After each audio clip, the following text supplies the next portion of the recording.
મારું નામ ભરત સિંગડ છે। સૌ જાણીએ છીએ કે સ્થાનિક સ્વરાજની ચૂંટણીના પરિણામ આજે હતા અને અમે કોટાડેસર જિલ્લા પંચાયતની સીટ અને તેની નીચે 4 તાલુકા પંચાયતની સીટ લડ્યા।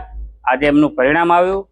અહીંના લોકોએ, તમામ મતદાર ભાઈઓ બહેનોએ અને કાર્યકર્તાની જે મહેનત છે એમના પરિણામ રૂપે આજે જે પરિણામ આવ્યું છે એ માત્ર પરિણામ નથી, પરંતુ એ અમારા ઉપરનો એક ભરોસો છે, વિશ્વાસ છે અને સાથે સાથે સૌથી મોટી વાત કહીએ તો અમને સૌથી મોટી જવાબદારી સોંપી છે। અમારી જિલ્લા પંચાયતમાં જે 4 તાલુકા પંચાયત છે એમાંથી મોટાડેસર તાલુકા પંચાયત અને વરસિંગપુર તાલુકા પંચાયતમાં પણ અમારી જીત થઈ છે। 2 સીટ અમે હાર્યા છે, 1 સીટ તો ખૂબ ઓછા માર્જિનથી હાર્યા છે। તેમ છતાં પણ અમે 4 તાલુકા પંચાયતના ઉમેદવારો અને જિલ્લા પંચાયતના ઉમેદવારોએ પ્રજાને જે સંકલ્પ આપ્યા હતા, આવતીકાલથી જ ગામડાઓમાં ફરીને સર્વે કરીને જે કાંઈ ઘટે છે એ અમારા જે 10 સંકલ્પો છે, આ 10 સંકલ્પોને પૂરા કરવા માટે અમે કામે લાગી જવાના છે। કેટલા મતની લીડ છે?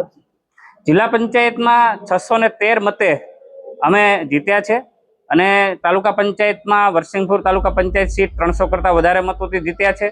સાથે સાથે જે મોટાડેસર તાલુકા પંચાયત સીટ છે એ પણ 1200ની આજુબાજુની લીડથી અમે જીત્યા છે। 2 સીટ અમે હાર્યા છે, એમાં 1 સીટ અમે 104 મતે જે ખાપડ સીટ છે એમાં હાર્યા છે અને 1 નાથડ સીટ અમે હાર્યા છે।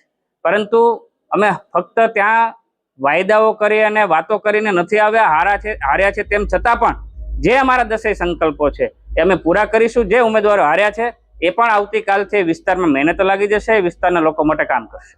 ભરતભાઈ, વર્ષોથી ખાપટમાં લીડ નથી મળી, આ વખતે ખાપટમાં પણ લીડ મળી છે, શું કહેવા? 100% ખાસ કરીને ખાપટ ઉપર જે પરિણામ આવ્યું છે એ પરિણામની અપેક્ષા અમને પણ નહોતી, પરંતુ જે ખાપટમાં જે ગામમાં લીડ નીકળી છે, 174 મતની લીડ તાલુકા પંચાયતમાં નીકળી છે, સાથે સાથે એટલી જ લીડ જિલ્લા પંચાયતના ઉમેદવારને પણ મળી છે, કોંગ્રેસને મળી છે।